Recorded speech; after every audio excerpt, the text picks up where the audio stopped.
Hi everyone, welcome to Learn Easily. 9th Standard ಮರುಸಿಂಚನ student handbook key answers period number 9 and 10. ನೀವು ಮೊದಲನೇ ಬಾರಿಗೆ learn easily ಚಾನಲ್ನಲ್ಲಿ video ನೋಡ್ತಾ ಇದ್ದಲ್ಲಿ ತಪ್ಪದೆ ಲರ್ನ್ ಈಸಿಲಿ ಚಾನಲ್ಗೆ ಸಬ್ಸ್ಕ್ರೈಬ್ ಮಾಡಿ ಮುಂದಿನ ಯಾವುದೇ ವಿಡಿಯೋಗಳನ್ನು ಮಿಸ್ ಮಾಡ್ಕೋಬೇಡಿ ಅಂತ ಹೇಳ್ತಾ ಪೀರಿಯಡ್ ನಂಬರ್ 9 ಸ್ಟೂಡೆಂಟ್ ಒಂದು ಹ್ಯಾಂಡ್ ಬುಕ್ 9ನೇ ತರಗತಿಯ ಈ ಟಾಪಿಕ್ ಕನ್ವರ್ಸೇಷನ್ ಅಂದಾಗ ಮಾತುಕತೆ ಸಂಭಾಷಣೆ ಆಗುತ್ತೆ. ವರ್ಕ್ಶೀಟ್ ನಂಬರ್ 25ನಲ್ಲಿ ಕೊಟ್ಟಿರ್ತಕ್ಕಂತಹ ಈ ಚಿತ್ರಗಳನ್ನು ನೋಡಿ ಅಲ್ಲಿ ಕೊಟ್ಟಿರ್ತಕ್ಕಂತಹ ಒಂದು ಕನ್ವರ್ಸೇಷನನ್ನು ಕಂಪ್ಲೀಟ್ ಮಾಡಬೇಕಾಗತ್ತೆ. Hi, may I know your favourite subject please? My favourite subject is science. ಇದನ್ನು ನೀವು ಕನ್ವರ್ಸೇಷನನ್ನು ಮಾಡಬೇಕಾಗುತ್ತೆ ವಿತ್ ಯುವರ್ ಪಾರ್ಟ್ನರ್. ನಿಮ್ಮ ಕ್ಲಾಸ್ನಲ್ಲಿ ಒಬ್ಬ ನಿಮ್ಮ ಕ್ಲಾಸ್ಮೇಟ್ ಜೊತೆ ಈ ರೀತಿ ರೋಲ್ಸ್ ತಗೊಂಡು ನೀವು ಮಾತಾಡಬೇಕಾಗತ್ತೆ. Why do you like that subject? Because science is interesting subject. ನಂತರ could you please tell me which subject is difficult for you? Mathematics is difficult for me. Why is it difficult for you? Because it is full of problems. ಈ ರೀತಿಯಾಗಿ ನೀವು discuss ಮಾಡಬೇಕಾಗುತ್ತೆ, ಕನ್ವರ್ಸೇಷನನ್ನು ಮಾಡಬೇಕು. ಇನ್ನು worksheet number 26ಗೆ ಬಂದಾಗ fun time ಅಂತ ಇದೆ. Each one teach one ಅಂತಕ್ಕಂತಹ ಆಕ್ಟಿವಿಟಿ ಇರುತ್ತೆ. ಈ ಆಕ್ಟಿವಿಟಿಯನ್ನು ನೀವು ಮಾಡಬೇಕಾಗುತ್ತೆ. Each one of the group members will ask one question to each member of the group. Ask question like who is your favourite actor, who is your favourite teacher, which is your favourite food, which place do you like, which game you like most, why you like that game, why you like that place ಅಂತ ಈ ರೀತಿಯಾಗಿ ಅಂದರೆ ನೀವೊಂದು group ಮಾಡಿ ಗ್ರೂಪ್ನಲ್ಲಿ ಮಕ್ಕಳು ನಿಮ್ಮದೇ ಆಗಿರ್ತಕ್ಕಂಥ ಈ ರೀತಿ ಕ್ವಶನ್ಸನ್ನು ಒಬ್ಬರಿಗೊಬ್ಬರು ಕೇಳ್ತಾ ಹೋಗಬೇಕಾಗತ್ತೆ ಮತ್ತು ಆ ಉತ್ತರಗಳನ್ನು ಬರ್ಕೊಳ್ಬೇಕಾಗತ್ತೆ. ಇನ್ನು ಪೀರಿಯಡ್ ನಂಬರ್ 10ಗೆ ಬಂದಾಗ listen and respond to poem ಆಕ್ಟಿವಿಟಿಯನ್ನು ನೀಡಲಾಗಿದೆ. ಇದು ವರ್ಕ್ಶೀಟ್ ನಂಬರ್ 27. ಇಲ್ಲಿ ನಿಮಗೆ ಡ್ಯಾಫೋಡಿಲ್ಸ್, ವಿಲಿಯಂ ವರ್ಡ್ಸ್ವರ್ತ್ ರವರ ಡ್ಯಾಫೋಡಿಲ್ಸ್ ಪೊಯಮನ್ನು ನೀಡಲಾಗಿದೆ. ಈ ಪೊಯಮನ್ನು QR ಕೋಡನ್ನು ಸ್ಕ್ಯಾನ್ ಮಾಡೋದ್ರ ಮುಖಾಂತರ ನೀವು ಕೇಳಿಸ್ಕೋಬಹುದು. ಈ ಪೊಯಮನ್ನು ನೋಡೋದಾದರೆ ಇಲ್ಲಿ William Wordsworth, I wandered lonely as a cloud that floats on high over vales and hills. When all at once I saw a crowd, a host of golden daffodils beside the lake, beneath the trees, fluttering and dancing in the breeze. ಈ ಪೊಯಮನ್ನು ಇಲ್ಲಿ ನೀಡಲಾಗಿದೆ. ಈ ಪೊಯಮನ್ನು ನೀವು ಕೇಳಿಸ್ಕೋಬೇಕು, ನಂತರ recite ಓದಬೇಕಾಗುತ್ತೆ, ಓದಿ ಪ್ರಾಕ್ಟೀಸನ್ನು ಮಾಡ್ಕೋಬೇಕು.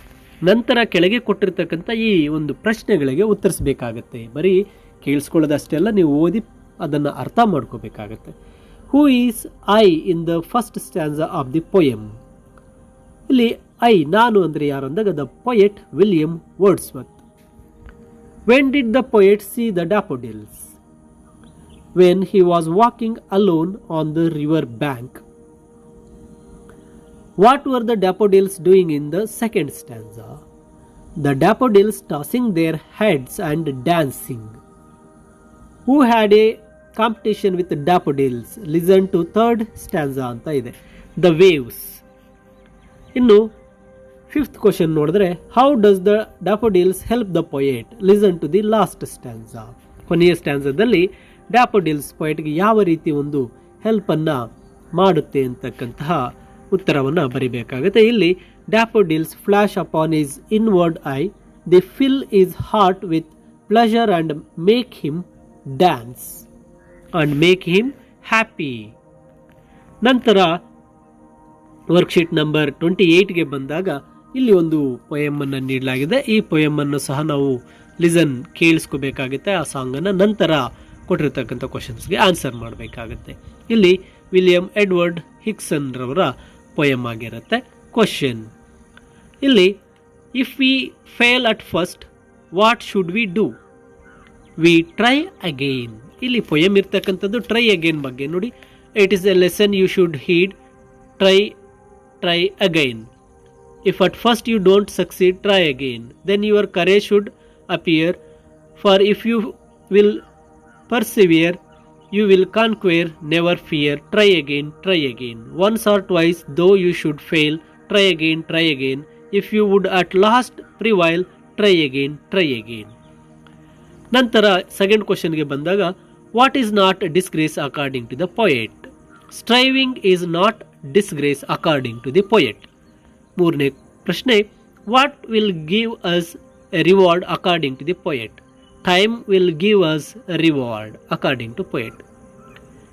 What quality do we need to be successfully like others? We need patience. Write it necessary of the poem in our own words. Use 4 to 5 ಅಂತ ಇದೆ. 4-5 ವಾಕ್ಯಗಳನ್ನು ಬಳಸಿ ಈ ಪದ್ಯದ ಒಂದು ನೆಸೆಸಿಟಿ ಅವಶ್ಯಕತೆಯನ್ನು ಬರೀಬೇಕು.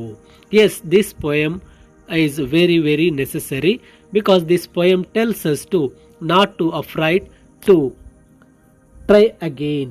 When we are not succeeded, we have to try again and again. We get courage and we will get confidence to try again and again. If we try again and again, we will succeed. This poem tells us to try again and again. ನಂತರ ಮುಂದಿನ ಒಂದು additional ಟಾಸ್ಕ್ಗೆ ಬಂದಾಗ ಇನ್ನೊಂದು ಪದ್ಯವನ್ನು ಕೇಳೋದಕ್ಕೆ ನೀಡಿದ್ದಾರೆ. Somewhere over the rainbow. ಈ ಪದ್ಯವನ್ನು ಕೇಳಿದ ನಂತರ ಈ ಒಂದು ಪೊಯಮ್ನ ಕ್ವಶನ್ ಆನ್ಸರ್ಸ್ ಇಲ್ಲಿದೆ. The above poem is about hope and bad time ಅಂತಿದೆ. It is about hope. What is the message of somewhere over the rainbow. Hope and longing for the better place. ಈ ಪದ್ಯದಲ್ಲಿ ಒಂದು ನಂಬಿಕೆ ಮತ್ತೆ ಉತ್ತಮವಾದಂಥ ಸ್ಥಳಕ್ಕಾಗಿ ಹುಡುಕಾಡ್ತಕ್ಕಂತಹ ಒಂದು ಥೀಮ್ ಇರುತ್ತೆ. ಸೊ ಅದು ಈ ಪದ್ಯದ message, hope and longing for better place. What is the mood of the poet. The mood of the poet is imagination and dreaming. Next, the figures of speech used in the line where trouble melts like lemon drops is simile. What is the meaning of lullaby. Lullaby means a gentle song, soothing song, ಮಕ್ಕಳಿಗೆ ಹಾಡ್ತಕ್ಕಂಥ ಲಾಲಿ ಹಾಡು ಅಂತ ಬರುತ್ತೆ. ಇನ್ನು additional task 2ಗೆ ಬಂದಾಗ ಇಲ್ಲಿ ಕೊಟ್ಟಿರ್ತಕ್ಕಂತಹ ಪೊಯಮನ್ನು ಕೇಳಬೇಕಾಗುತ್ತೆ. Can you give a suitable title for to the poem ಅಂತಿದೆ. ಸ್ಮೈಲ್. ನಂತರ how is a smile similar to flu. Smile is infectious so it is similar to flu. ನಂತರ pick out some out simile from the poem ಇದೆ. ಆ ಸೆಂಟೆನ್ಸನ್ನು ಇಲ್ಲಿ ಬರೆದಿಲ್ಲ. ನಂತರ ನೀವು ಕೇಳ್ತಾ ಅದಕ್ಕೆ ಬರೀರಿ.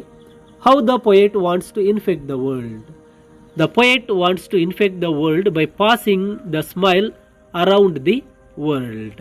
ನೋಡಿ, ಇದು ಆಕ್ಟಿವಿಟಿ 10ಗೆ ಸಂಬಂಧಿಸಿರ್ತಕ್ಕಂತಹ ಒಂದು ಕೀ ಆನ್ಸರ್ಸ್ ಆಗಿರುತ್ತೆ. ಮುಂದಿನ ವಿಡಿಯೋದಲ್ಲಿ ನಾವು ಪೀರಿಯಡ್ 11ಗೆ ಸಂಬಂಧಿಸಿರ್ತಕ್ಕಂತಹ ಒಂದು ಕೀ ಆನ್ಸರ್ಸನ್ನು ನೋಡೋಣ. ತಪ್ಪದೆ ಲರ್ನ್ ಈಸಿಲಿ ಚಾನಲ್ಗೆ ಸಬ್ಸ್ಕ್ರೈಬ್ ಮಾಡಿ, ಹಾಗೆ ಮುಂದಿನ ವಿಡಿಯೋ ತಪ್ಪದೆ ಮಿಸ್ ಮಾಡದೆ ನೋಡಿ ಅಂತ ಹೇಳ್ತಾ ಎಲ್ಲರಿಗೂ ಧನ್ಯವಾದಗಳು.